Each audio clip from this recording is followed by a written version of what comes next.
말씀해 볼까 합니다. 파님은 하나님의 얼굴을 가리켜 말할 때 파님이에요. 근데 여기는 표면, 지면 뭐 이렇게 다양하게 썼어요. 마사라들은. 근데 파님이라는 자체는 폐, 눈, 요드, 맴이죠. 그럼 폐라는 게 어디 붙어 있어요? 예? 사람 얼굴 입에 붙어 있잖아요. 그렇죠? 그럼 입은 뭐 하는 거예요? 말하는 거죠. 그럼 얼굴이라는 게, 얼꼴이라는 게 7가지 구멍의 얼꼴이라는 게 뭐냐면 말하는 거예요. 보고, 듣고, 숨쉬고 이러는 걸 종합적으로 말한다고 표현하는 거예요.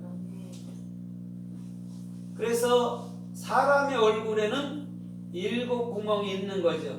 그래서 주님께서 이 창조시에도 6일까지 뭐 했어요? 6일까지 완성해놓고 7일째 안식했다고 그래요. 그게 파님인 거예요. 폐란. 그러면 입을 여는 자는 반드시 누구만을 증거해야 돼요? 예수 그리스도. 예수, 보여주는 그 예수는 너희 안에 영, 참말로 들어가게 될 거야를 가리키는 거예요. 그 다음에 눈이 나오죠. 두 번째 눈. 눈은 뭐냐면 기본값이 물고기예요. 물고기. 아이가 들고 있었던 마태복음 14장에. 근데 아이가 물고기 2마리를 들고 있잖아요. 그죠? 물고기 2마리를 들고 있잖아요. 마태복음 14장에 아이가 떡 5덩이하고 그 물고기 2마리가 예수 그리스도를 말하는 거예요. 그걸 어디에? 샤마임에, 하늘에 가지고 있는 거예요. 여러분들 마음에.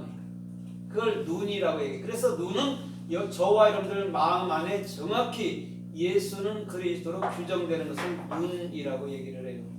그 다음에 요드는 뭐냐면 내 안에 예수 그리스도가 규정되고 난 이후에는 반드시 저와 여러분들은 손을 펴서 누구를 넘겨줘요? 예수와를 넘겨주는, 증명해내는 거예요. 그걸 뭐라고 그래요? 그거를 증거한다고도 얘기하는 거예요.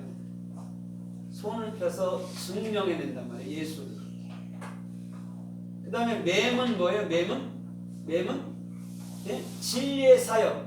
그것을 제가 그랬잖아요. 맴이라는 것은 왕이기도 하고 나라이기도 하고 천사이기도 하고 교회이기도 하고 어머니이기도 한 거예요. 그래서 어머니는 항상 젖을, 진리를 흘려주는 자죠. 그래서 여러분들 보세요.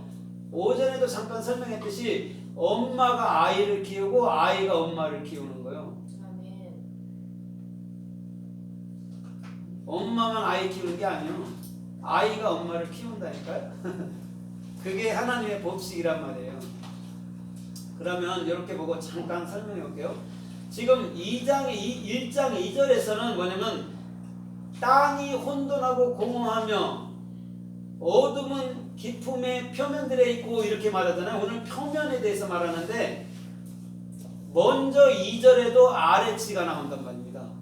내가 네 안에서 그리스도로서 너희를 책임지게 해. 그러고 뭘로 책임지냐면 하야, 여호와라는 하야 두 실존으로 너희에게 나아갈게. 그게 뭐였어요? 토보, 혼돈과 공허라고 번역했는데 토, 내가 목표로, 또 내가 마음의 실존으로. 그러면서 뭐예요? 또 어둠이 깊음들의 표면에 있고 어둠이 호세크잖아요. 그럼 토보가 뭐였냐? 호세크였다. 호세크는 뭐예요? 그리스도의 생명의 영으로 올바른 비전이 적용되는 것이다라는 얘기예요. 그 다음에 뭐가 나왔어요? 위에 있고 R이 나왔단 말입니다. 이 앞에 있는 모든 것을 함축해서 R이 나왔는데 아인하고 라메드란 말이에요. 우리는 진리를 익힐 때 항상 뭐요? 예수께 대답을 받아서 진리를 익히는 거예요. 그래야 우리가 뭐가 된다고 했어요? 목사, 장로, 권사, 집사. 그거 되는 거예요. 그냥 교회만 오래 다녀서 되는 거 아니에요. 진리를 익혀야 내가 집사 역할을 하고 권사 역할을 하고 장로 역할을 하고 목회자 역할을 하는 거예요. 그게 R이란 말이에요. 근데 이 사람들은 꼭 뭐 전치사식으로 그냥 위에 있다 이렇게 해석을 해놓은 거예요. 아니에요. 하나님 말씀 그렇게 추상적으로 있지 않아요. 다 우리 마음속에 적용되는 거예요. 그 다음에 뭐였다고 지금? 그 다음에 이제는 기품이라는 태음과 태음도 타부예요. 그걸 헬라어로 아비소스 해갖고 뭐 무적행 밑도 끝도 없는 이렇게 번역을 해놓은 거예요. 쟤들이 다 오해된 말이에요. 그 다음에 표면이라는 지금 파님을 얘기하고 있어요. 그럼 자 봐요. 하나님의 지금 얼굴을 얘기한단 말입니다. 그럼 하나님의 얼굴이면 우리에게도 얼굴이잖아요. 그렇죠? 그럼 예수님이 아들로 왔으니까 우리가 아들이잖아요. 그죠? 그럼 예수님이 하나님이니까 우리가 뭐가 되는 거 이제는? 하나님이 되는 거죠. 육체의 아들로서 우리가 하나님이 되는 거예요. 그걸 그리스도를 가진 자라고 얘기하는 거예요. 그러면 그리스도라는 르아우를 내 마음속에 가진 자들은 여호와 엘로힘 예수아가 다 이루어진 거예요. 그래서 여호와라는 하야가 엘로힘의 해가 두 실존으로 보여지는 거예요. 그럼 엘로힘 하나님 막연하게 이랬는데 그가 내가 예수와 그리스도 두 실존으로 너에게 보여줄게. 그게 여호와란 말이에요. 그래서 엘로힘 여호와로 나오는 거예요. 창세기 2장 4절부터. 근데 1장 2절에 지금 하야라는 여호와가 나오고 있단 말입니다. 벌써부터. 그럼 엘로힘 여호와잖아요. 내가 너희들이 신들이 됐잖아. 하나님을 배우고 익혀봐 엘. 그럼 너희들이 신들이잖아. 그러면 두 실존을 니들은 반드시 얘기를 해야 돼. 두 실존을 반드시 보여줘야 돼. 어떤 사람들은 예수가 육체로 온 걸 부인하는 사람도 있잖아. 이단 중에. 근데 예수는 육체로 왔어요 안 왔어요? 왔어요. 하나님이 육체로 왔어. 그 다음에 육체를 죽이고 나서 바로 영이 됐잖아요. 그 두 실존을 바로 설명을 해야 돼요. 그게 하나님의 이름이었다니까요. 여호와 엘로힘이 아니고. 최종적으로 우리 안에 가질 것은요 그리스도예요. 성령 르하우. 그를 가질 때 예수아가 사역자였구나. 엘로힘이 사역자였구나. 아 여호와가 사역자였구나를 아는 거예요. 그래서 여호와 예수아에게는 앞에 요두점이 붙어 있어요. 끌고 가는 거. 그러니까 엘로힘에는 뭐가 있어요? 엘로힘에는 티로가 있어요.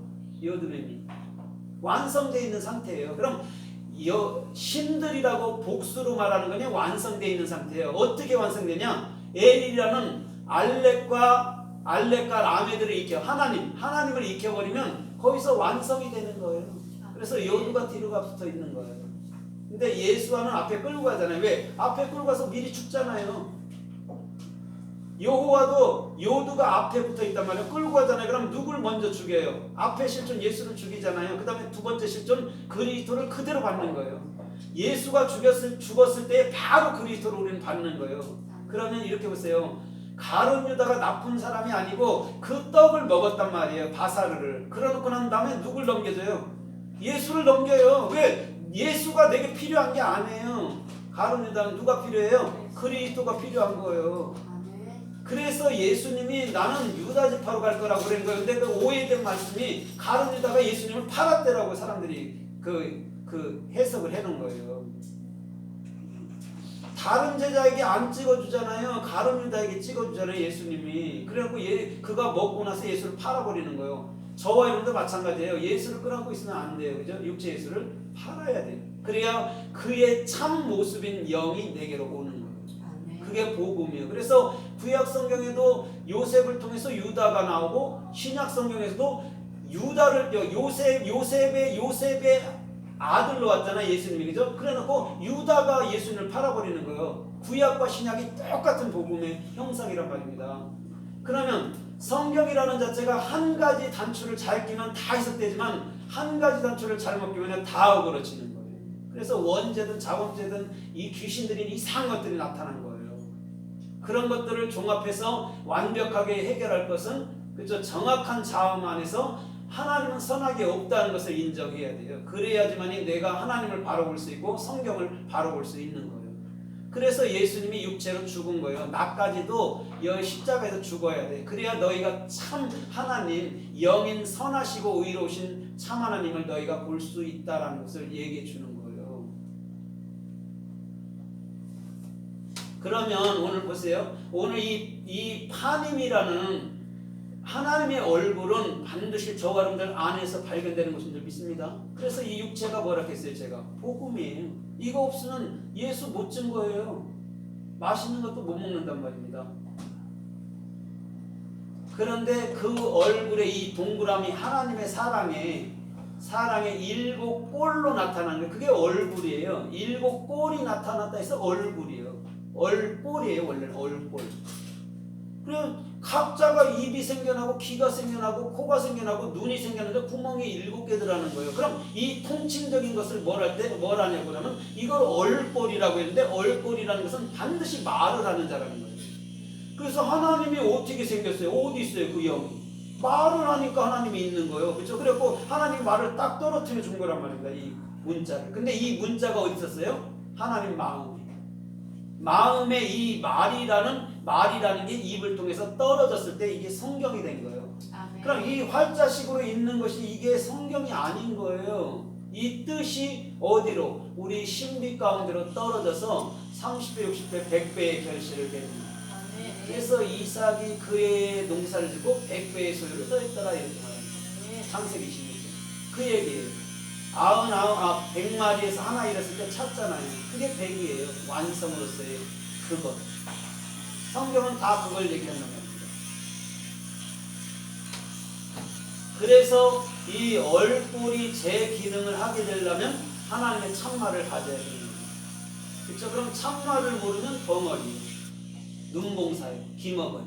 근데 참말을 가지면 입을 열 수 있고 볼 수 있고 들을 수 있고 숨 쉴 수 있고 말할 수 있는 게 그걸 사람이라고 그래요. 그거 참말을 갖지 못하면 그래서 짐승 수준이라는 거예요. 사람은. 똑같이 먹고 마시고 하잖아요. 짐승도 하잖아요. 본능적으로. 사람도 그거 외에는 못한단 말이에요. 그래서 사람은 사회적 동물이라고 얘기하는 거거든요. 그러나 우리는 동물이 아니고 참된 진리를 가졌을 때 뭐예요? 엘로힘들이죠. 하나님의 사람들 아니면 하나님이 된 자들 이렇게 얘기할 수 있는 거예요. 그게 파님에 다 들어가 있단 말입니다. 근데 얘들은 표면이 있고 또 수면이 있고 이렇게 막 번역을 해놓은 거예요. 그러면 성서에서 이 파님을 어떻게 말씀하는가 우리가 조금 살펴보면서 읽어보겠습니다. 마태복음 6장에 보면 금식할 때 너희는 사람들에게 보이려고 얼굴을 흉측하게 한다고 했어요.